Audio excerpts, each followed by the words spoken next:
Olá, bom dia, eu espero que todos estejam bem. É com bastante alegria e satisfação que nós estamos aqui mais essa semana, tratando do livro O Céu e o Inferno, ainda falando no capítulo 8 de expiações terrestres. Vamos trazer aqui mais uma comunicação, fazemos aqui a nossa reflexão, nosso aprendizado para a nossa vida cotidiana, ok? Então vamos lá. Essa comunicação tem o nome de Max, o Mendigo. Vamos ver como tudo aconteceu, né? Num vilarejo da Baviera, morreu, por volta do ano de 1850, um velho quase centenário, conhecido pelo nome de Pai Max.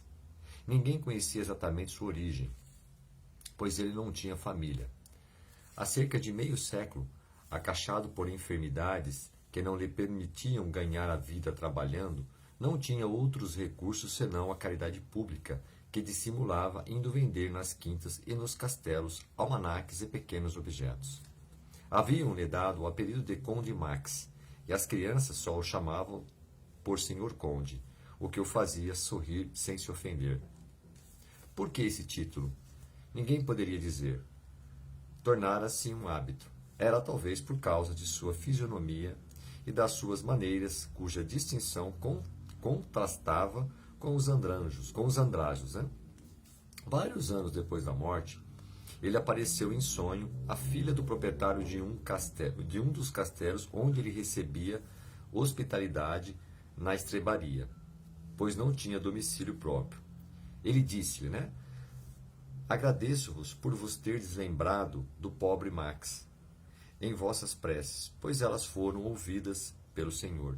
Desejais saber quem eu sou, alma caridosa que vos interessastes pelo desgraçado mendigo. Vou satisfazer-vos. Será para todos uma grande instrução. E aí vem, né? Ele contando um pouquinho da passagem dele. Então vamos ver como foi, né? Há cerca de um século e meio, eu era um rico e poderoso senhor desta região, mas vaidoso, orgulhoso e enfatuado com minha nobreza. Minha imensa fortuna jamais sorriu senão para os meus prazeres. Ela mal bastava para isso, pois eu era jogador, devasso e passava a vida em orgias. Meus vassalos, que eu acreditava terem sido criados para meu uso como os animais das quintas, eram sobrecarregados de impostos e maltratados para proverem minhas prodigalidades.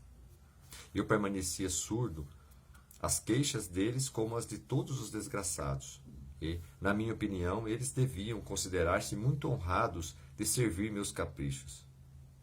Morri numa idade pouco avançada, esgotado pelos excessos, mas sem ter experimentado nenhuma verdadeira desgraça. Tudo parecia, ao contrário, me sorrir, de sorte que eu era, aos olhos de todos, um dos felizardos do mundo. Minha posição valeu-me suntuosa cerimônia fúnebre. Os estroínas lamentaram em mim o faustoso Senhor, mas nenhuma lágrima foi derramada sobre o meu túmulo, nenhuma prece de coração foi dirigida a Deus por mim, e minha memória foi amaldiçoada por todos aqueles cuja miséria eu aumentara. Ah, como é terrível a maldição daqueles cuja desgraça fizemos! Ela não cessou de retinir nos meus ouvidos durante longos anos que me pareceram uma eternidade. E com a morte de cada um das minhas vítimas, era uma nova figura ameaçadora ou irônica que se erguia diante de mim e me perseguia sem trégua, sem que eu pudesse encontrar um canto escuro para me subtrair da sua vista. Num olhar amigo, meus antigos companheiros de devassidão, desgraçados como eu, fugiam de mim e pareciam dizer-me com desdém: não podes mais pagar os nossos prazeres. Oh, como eu teria então pago caro por um instante de repouso, um copo d'água para saciar a sede ardente que me devorava. Mas não possuía mais nada. E todo o ouro que eu semeei as mancheias na terra não produziu uma única bênção, nem uma única. Ouvis, minha criança. Enfim, oprimido pelo cansaço, esgotado como um viajante estafado que não vê o fim de sua estrada, gritei: meu Deus, tende compaixão de mim.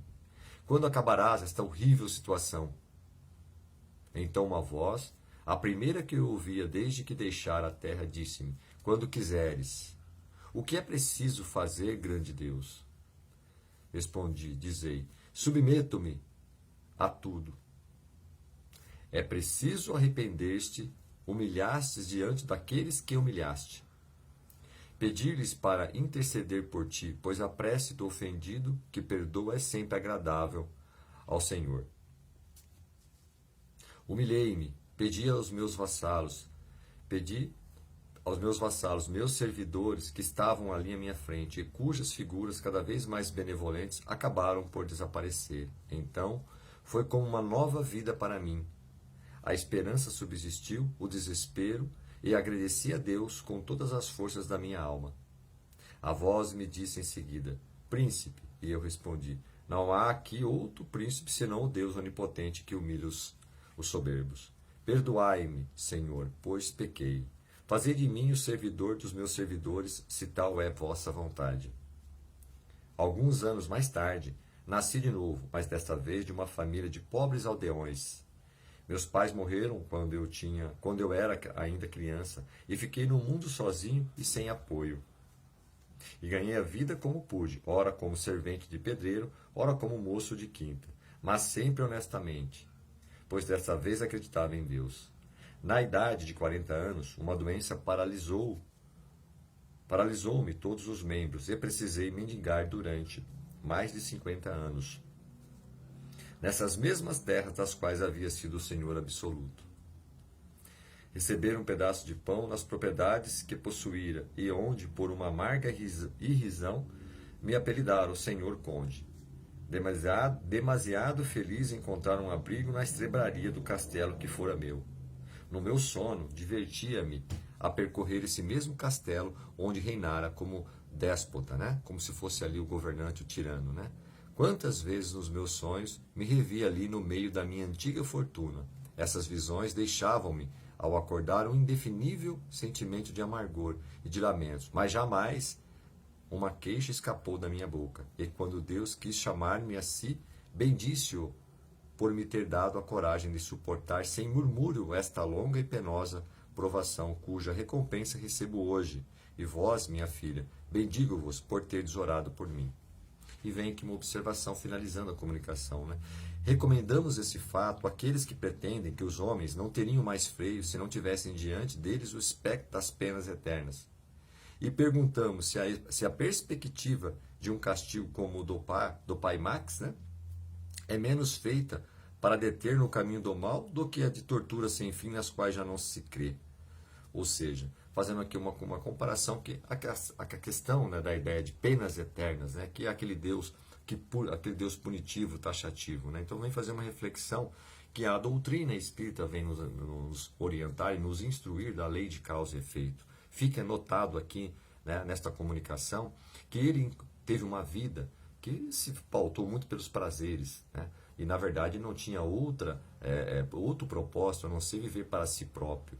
E então, passado um determinado período, ele tem a oportunidade de se arrepender, como bem disse aqui na comunicação, e é-lhe dado a oportunidade de passar por essa provação. E a lei de causa e efeito, realmente, ela acontece nas situações quando é necessário ter, né, primeiro o despertar, depois o reconhecimento que aquilo que a gente fazia em vida ou numa outra encarnação passada foi atitudes equivocadas, e vem então a reparação, ou seja, a quem fizemos o mal, de uma certa forma também receberemos ali na mesma proporção que fizemos, para que possamos reparar o nosso mal. Né? Como ele humilhava as pessoas através da sua posição, né? Ele também passou a ser humilhado, e dessa forma ele viveu ali muito tempo nessa condição para reparar, né, toda aquela conduta equivocada que tinha numa existência anterior. Então veja, né, a lei de causa e efeito, fica nítido que tudo aquilo que sofremos, será que estamos sofrendo, passando por alguma provação, por alguma dificuldade?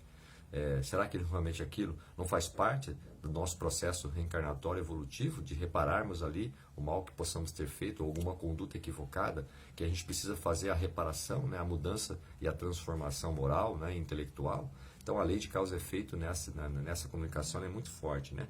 Outra coisa que novamente, né, traz aqui a questão da nossa posição. Quando nós exercemos, né, uma posição na vida, o que é que nós estamos fazendo com essa posição? Se somos pais, se somos amigos, se somos um profissional, se somos uma pessoa endinheirada, né? Como é que nós estamos exercendo essa posição? Então, existe sim uma responsabilização sobre tudo que fazemos, né? E esse ponto é importante. né? Quando nós vivemos uma vida sem preocupações nenhuma, sem se preocupar com nada, absolutamente só pelos prazeres mundanos, teremos a consequência disso, né? Porque temos ali uma responsabilidade quando exercemos um papel dentro da sociedade, né? E depois, por fim, as penas eternas e a lei de causa e efeito. Então, o que a doutrina espírita nos traz é que nós somos responsáveis pela nossa existência. E se nós estamos colhendo ali uma situação de dificuldade momentânea, com certeza tivemos escolhas erradas e essas escolhas, né, está dentro da lei de causa e efeito. E nós estamos, e talvez temos que reparar, né, muitas coisas que fizemos para nosso adiantamento, para a nossa evolução. Então, não é aquele Deus da pena eterna, taxativo, punitivo, não.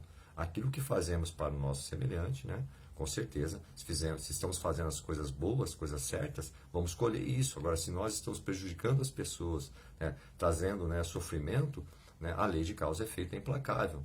Também passaremos pelo sofrimento para que a gente possa reparar e passar por essa lição, né, para poder continuar no processo evolutivo. Tá? Fico muito feliz, que foi uma lição muito rica, trouxe muito essa questão da lei de causa e efeito e, né, a instrução da doutrina espírita para nos ajudar, para fazermos essa reflexão, que é realmente, né, não é penas eternas, né? Ou seja, a lei de causa e efeito ela é implacável, então nós temos que prestar atenção nas nossas condutas para que possamos caminhar bem, né, na nossa escalada evolutiva. Eu agradeço, né, o tempo de vocês e até a próxima semana, se Deus quiser.